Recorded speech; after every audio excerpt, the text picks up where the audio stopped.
अगर आपको patchy hair loss की प्रॉब्लम है देन ये वीडियो आप ज़रूर देखिए। पैची हेयर लॉस, जिसको हम कॉमन मेडिकल टर्म में बोलते हैं alopecia areata. Alopecia means hair loss, areata mean patch.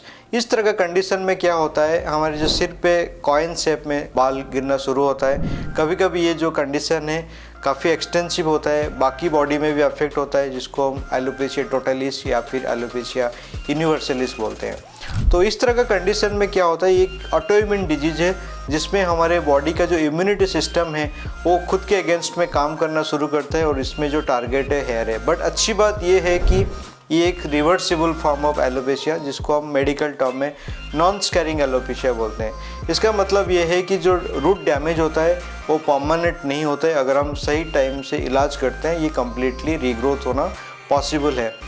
ज़्यादातर ये कंडीशन सिम्टोमेटिक नहीं है, किसी को पता नहीं चलता है। ज़्यादातर हम जब हेयर कट करते हैं तब पता चलता है, बट अगर हम मल्टीपल पैचेस है तो ये ऑब्वियस हो जाता है। अगर आपको इस तरह का कंडीशन है तो आप उसमें डिले मत कीजिए, जो डर्मेटोलॉजिस्ट हैं उनको कंसल्ट कीजिए। अगर हम इस कंडीशन को अर्ली डायग्नोसिस करते हैं तो हम इफ़ेक्टिवली उसको कंट्रोल कर सकते हैं और इसमें कंप्लीट रीग्रोथ भी पॉसिबल है। कई सारे लोगों के मन में इस बीमारी को लेके कुछ मिसकंसेप्शन है, जैसे कुछ लोग ये सोचते हैं कि उस कीड़ा काटने की वजह से ये होता है, बट फैक्ट इज़ ये कोई इन्फेक्शन नहीं है, ना ही कोई वर्म की वजह से होता है, ना ही कोई न्यूट्रिशनल डेफिशिएंसी की वजह से होती है।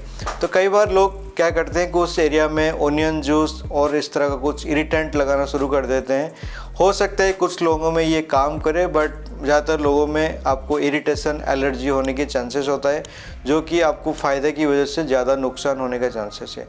आज के टाइम में हमारे पास कई सारे ऑप्शंस है। अगर आपको लिमिटेड डिजीज़ है, हल्के फुल्के पैचेस है, तो हम उसको टॉपिकल क्रीम या फिर इंजेक्शंस में कंट्रोल करते हैं।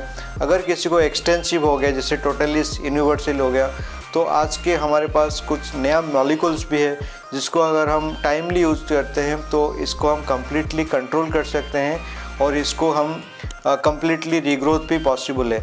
सो अगर आपको इस तरह का कंडीशन है, ये प्रॉब्लम है, तो आप कंसल्टेशन लेने में, ट्रीटमेंट स्टार्ट करने में डिले मत कीजिए।